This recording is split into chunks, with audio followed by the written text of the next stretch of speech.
Hello दोस्तों, स्वागत है हमारे नए वीडियो में। आज की मूवी में हम लोग एक एक्शन थ्रिलर मूवी का एक्सप्लेन करने वाले हैं। इस मूवी में हम लोग दो लड़कियों को देखेंगे जिन्हें कुछ लड़के किडनैप करके ले जाते हैं और वो लोग उन्हें ड्रग्स देकर जंगल के बीचों बीच लेकर जाते हैं। इसके बाद वो लोग इन लड़कियों के साथ यहाँ क्या करते हैं ये हम लोग आगे इस वीडियो में देखेंगे। तो चलिए इस मूवी को शुरू करते हैं। मूवी के शुरुआत में हम लोग दो खूबसूरत लड़कियां कैटी और नैन्सी को देखते हैं। वो दोनों एग्रीकल्चर की पढ़ाई कर रही थी, इसलिए वो आगे की पढ़ाई करने के लिए न्यूयॉर्क के एक फार्म में जाने वाली थी। ये दोनों अभी बहुत खुश हैं। इसके अगले दिन उन दोनों को लेने के लिए इनके अंकल जैसन यहाँ आते हैं। जैसन एक FBI एजेंट है। यहाँ से निकलने के बाद जब वो लोग जैसन के घर में पहुँचते हैं तब यहाँ इनकी मुलाकात जैसन की गर्लफ्रेंड से होती है। वो इन दोनों लड़कियों को देखकर बहुत खुश होती है। इस शहर में आने के बाद कैटी अपना नाम हैदर और नैन्सी अपना नाम रिप्ले रखती है। अगले दिन जैसन उन्हें बस स्टॉप पर लेकर जाता है। जैसन यहाँ पर इन दोनों के साथ में न्यूयॉर्क जाने वाली बस का वेट करने लगता है, लेकिन ये दोनों जैसन से कहती है कुछ ही देर में बस यहाँ आ जाएगी, इसलिए आप अपने काम में जा सकते हैं। जैसे ही हम लोग वहाँ पहुँचेंगे आपको मैसेज कर देंगे। तब जैसन इन लोगों से कहता है तुम कोडवर्ड इस्तेमाल करना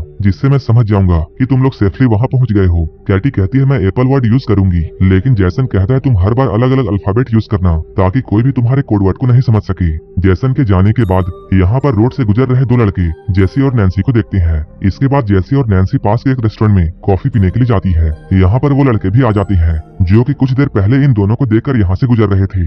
इन दोनों का नाम जेड और ल्यूकस है। वो दोनों कैटी और नैन्सी से बातें करने लगते हैं। यहाँ कैटी और नैन्सी उन दोनों को अपना नाम हैदर और रिप्ले बताती है जो कि उन दोनों ने अपना न्यू नाम रखा था। कैटी उन लोगों को ये बताती है हम लोग न्यूयॉर्क के एक फार्म में एग्रीकल्चर की स्टडी करने के लिए जा रहे हैं, जिस पर जेड कहता है हम भी वहीं जा रहे हैं और अगर तुम दोनों हमारे साथ आना चाहो तब तुम भी आ सकती हो। लेकिन कैटी उन्हें मना कर देती है। लेकिन जब वो दोनों यहाँ से उठकर जा रहे थे तभी नैन्सी कैटी को उन दोनों के साथ जाने के लिए मनाती है। अब ये दोनों उनके साथ चली जाती हैं। लेकिन यहाँ हम लोग ये देखते हैं जेड और ल्यूकस उन दोनों को फार्म ना ले जाकर अपने घर में लेकर जाती हैं जो कि जंगल के एकदम पास है। ये देखकर कैटी और नैन्सी थोड़ा घबराती हैं और ये लोग इन्हें तुरंत गाड़ी को फार्म की तरफ ले जाने के लिए कहती हैं। लेकिन तभी घर से जेड और ल्यूकस की मॉम आती है जो कि इन दोनों को बड़े प्यार से चाय के लिए इनवाइट करती है और वो कहती है जेड और ल्यूकस तुम्हें बाद में वहाँ पहुँचा देंगे। अब ये दोनों चाय पी रहे थे तभी कैटी के पास उसके अंकल जैसन के मैसेज आता है जिसमें कैटी उन्हें कोडवर्ड में एप्पल लिखकर रिप्लाई करती है, जिससे जैसन ये समझ जाता है कि वो दोनों सेफली फार्म में पहुंच गई हैं। अब ल्यूकस की मॉम उन दोनों को कुछ खाने के लिए देती है, जिसे खाते ही कैटी और नैन्सी को नशा होने लगता है क्योंकि उस खाने में ड्रग्स मिला हुआ था। अब ये दोनों समझ चुकी थी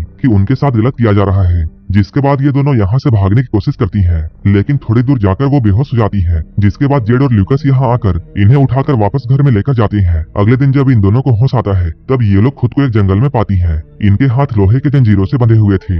ये देखकर ये दोनों बहुत डर जाती हैं और हेल्प के लिए चिल्लाने लगती हैं। तभी यहाँ पर जेड आता है और वो इन लोगों से कहता है तुम जंगल की एक ऐसी जगह पर हो जहाँ पर दूर दूर तक कोई इंसान नहीं है, इसलिए तुम्हारे चिल्लाने का कोई फायदा नहीं है। कुछ देर बाद यहाँ पर बोरिस नाम का एक आदमी आता है और वो कैटी को उसका फोन दिखाता है। वो कहता है तुम्हारे फोन पर किसी जैसन नाम के आदमी ने मैसेज किया है जिसे तुमने पिछली बार एप्पल लिखकर भेजा था। वो दोनों से इसका मतलब पूछने लगता है, जिस पर कैटी कहती है एप्पल एक कोडवर्ड है जिसका मतलब है हम दोनों सेफ हैं। इसके बाद बोरिस जैसन को रिप्लाई करते हुए ये कहता है कि सब कुछ ठीक है और साथ में कोडवर्ड एप्पल भी लिखता है। इसके बाद वो लोग कैटी और नैन्सी को उनके सामने ही नहाने के लिए फोर्स करते हैं। तभी यहाँ पर शेरिफ आता है। शेरिफ को यहाँ देखकर कैटी और नैन्सी उससे मदद मांगने लगती हैं, लेकिन कुछ देर बाद इन्हें पता चलता है कि ये पुलिस ऑफिसर भी जेड और ल्यूकस के साथ मिला हुआ है। ये देखकर वो दोनों और भी डर जाती हैं। अब यहाँ पर कैटी और नैन्सी उन लोगों को समझाने की कोशिश करती हैं कि प्लीज हमें यहाँ से जाने दो, हम लोग किसी को कुछ भी नहीं बताएंगे और अगर तुम लोग चाहो तब हम लोग तुम्हें बहुत सारे पैसे भी दे देंगे। लेकिन वो लोग इनकी एक भी बात नहीं सुनते हैं।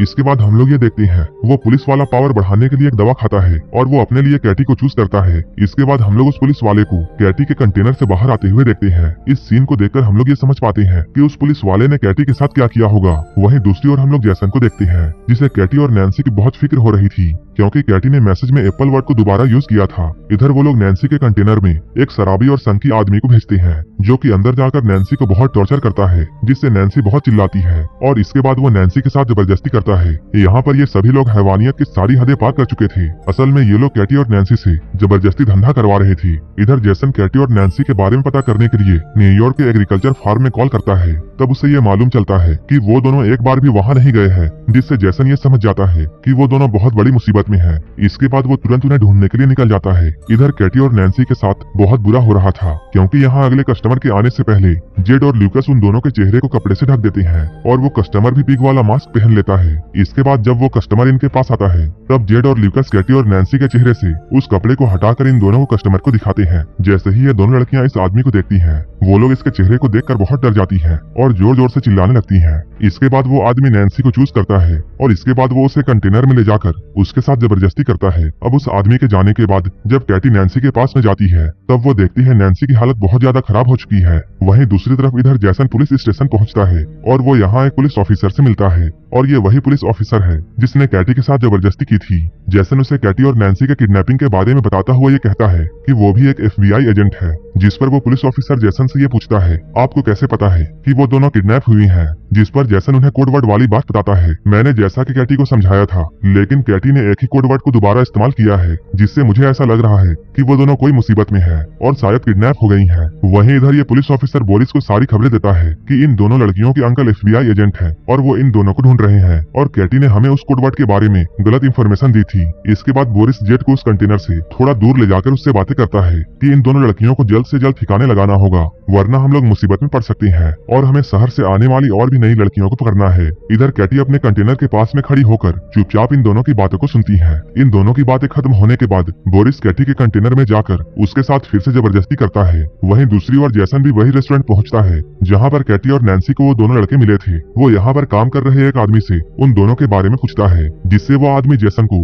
बोरिस के गाड़ी के बारे में बताता है। इधर कैटी नैन्सी को ये बताती है ये लोग हमें अब मारने वाले हैं। तभी जेड और बोरिस उसी नशेड़ी आदमी के साथ यहाँ आते हैं जिसने कैटी के साथ जबरदस्ती की थी। वो लोग नशेड़ी आदमी से कहते हैं हम लोग जल्द ही वापस आएंगे, तब तक तुम इन दोनों लड़कियों पर नजर रखना। ये कहकर वो लोग यहाँ से जाते हैं। उन दोनों के यहाँ से जाते ही कैटी उस नशेड़ी आदमी को अपनी तरफ अट्रैक्ट करने लगती है और उसे अपने साथ इंटीमेट होने के लिए उकसाती है। ऐसा करते ही वो जैसे ही उस नशेड़ी आदमी के पास में जाती है वो उसके गले पर जोर से काट लेती है जिससे उसके गले से खून निकलने लगता है और यहीं पर उस नशेड़ी की मौत हो जाती है। इसके बाद वो दोनों अपनी हथकड़ियां खोलकर वहीं पर छुप जाती हैं। जब पुलिस वाला यहाँ पहुँचता है तब वो लोग चुपके से पुलिस वाले की गाड़ी को चुराकर यहाँ से भाग जाते हैं। इसके बाद ये दोनों एक मॉल में जाती हैं और बहुत सारे अजीब औजार और सामान खरीदती हैं। उनके सामान में हथौड़ी, कुल्हाड़ी और बैट थी। इसके बाद वो लोग मॉल के कैशियर के पास में जाकर बोरिस के घर का पता पूछती हैं जिस पर वो उन्हें बोरिस का एड्रेस बताता है। इधर जैसन बोरिस के कार इंश्योरेंस कंपनी में पहुंचता है। यहाँ पर उसे बोरिस के घर का पता मिल जाता है। इधर हम लोग बोरिस को देखते हैं जो कि अपने घर में म्यूजिक लगाकर एंजॉय कर रहा था। अभी यहाँ पर कैटी और नैन्सी आ जाती हैं और टेनिस बॉल पर काफी सारी कीलें लगाकर उसके मुंह पर मारती है जिससे वो बेहोश हो जाता है।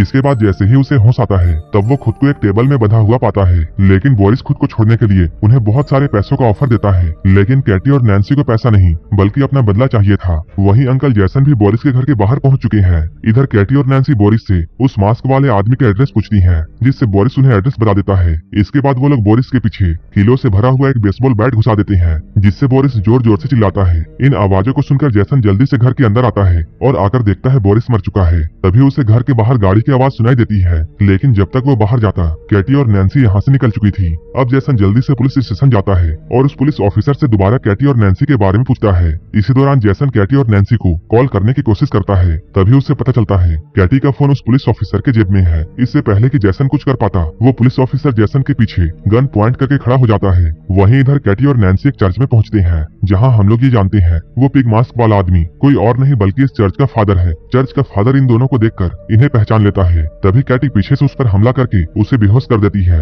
इसके बाद वो दोनों उसे गाड़ी के पीछे बांधकर घसीटते हुए टाउन की तरफ लेकर जाते हैं। इसके बाद ये लोग एक दुकान से माचिस और पेट्रोल खरीद कर उसे जलाकर मार देते हैं। वहीं इधर हम लोग ये देखते हैं वो पुलिस वाला जैसन को एक चेयर से बांध देता है। कुछ देर के बाद वो नई लड़कियों को किडनैप करके यहाँ पर लाता है। इसके बाद जब वो उन लड़कियों के साथ जबरदस्ती करने वाला होता है तभी चुपके से कैटी और नैन्सी यहाँ आकर डंडे से उस पर हमला करती है और उसे बेहोश कर देती है। जब उसे होश आता है तब वो खुद को एक चेयर से बंधा हुआ पाता है। अब वो इन दोनों से माफी मांगने लगता है। इसके बाद कैटी गन में सिर्फ एक बुलेट डालकर उसे डराने लगती है और ये लोग बारी बारी से उस पर गन से शूट करने लगती हैं लेकिन सभी शूट में वो बच जाता है। ये देखकर वो थोड़ा मुस्कुराता है लेकिन तभी कैटी उसे शूट कर देती है और उसे जान से मार देती है। इसके बाद कैटी और नैन्सी वहाँ मौजूद दोनों लड़कियों को भी आजाद करती हैं और ये लोग उन दोनों से जैसन को भी खोलने के लिए कहती हैं और यहाँ से चली जाती हैं। इसके बाद ये दोनों लड़कियाँ जैसन की रस्सी खोल देती हैं और वो लोग जैसन से कहती हैं उन दोनों लड़कियों ने हमें ऐसा करने के लिए कहा था। अब जैसन को यहाँ पर पूरी बात समझ में आती है कि वो दोनों कोई और नहीं बल्कि कैटी और नैन्सी हैं। वहीं इधर हम लोग जेड और ल्यूकस की मॉम को देखते हैं जो कि ड्रिंक कर रही थी। तभी अचानक उसे अजीब सा नशा होने लगता है जिससे वो वहीं पर गिरकर बेहोश हो जाती है। इसके बाद जब उसे होश आता है तब वो देखती है कैटी और नैन्सी ने उसे बेसमेंट में एक कुर्सी में बांध कर रखा है और उन दोनों ने जेड को भी उसके सामने बांध कर रखा है। इसके बाद कैटी और नैन्सी जेड को उसकी माँ की आंखों के सामने ही डंडे से मार मार कर जान से मार देती है जिससे उसकी मॉम जोर जोर से रोने लगती है। इसके बाद वो लोग उसकी मॉम को ल्यूकस के पास में लेकर जाती है। यहाँ पर वो लोग ल्यूकस को गन पॉइंट में लेकर एक डंडा देकर उसकी मॉम को मारने के लिए कहती है और वो लोग ल्यूकस से कहती है अगर तुमने इस डंडे से अपनी मॉम को नहीं मारा तब हम तुम्हें गोली मार देंगे। लेकिन ल्यूकस ऐसा नहीं कर पाता है जिसके बाद नैन्सी उसे गन से शूट करके मार देती है। इसके बाद वो उसी गन को साफ करके ल्यूकस के हाथों में देती है ताकि पुलिस को ऐसा लगे कि दोनों माँ बेटे आपस में ही लड़कर मर गए हैं। इसके बाद ल्यूकस की मॉम कैटी और नैन्सी से ये कहती है अगर तुम मुझे नहीं मारोगी तब मैं तुम्हें बहुत सारे पैसे दे सकती हूँ। उसकी बात सुनकर कैटी और नैन्सी बहुत हंसती है। इसके बाद नैन्सी एक कटिंग मशीन से बहुत ही बेरहमी से उसके सर को काट देती है। अब हम लोग कुछ दिनों बाद का सीन देखते हैं। यहाँ अंकल जैसन कैटी और नैन्सी के घर में जाते हैं और उन दोनों को दोबारा अपने साथ न्यूयॉर्क लेकर जा रहे थे और इसी सीन को दिखाते हुए ये मूवी यहीं पर खत्म हो जाती है।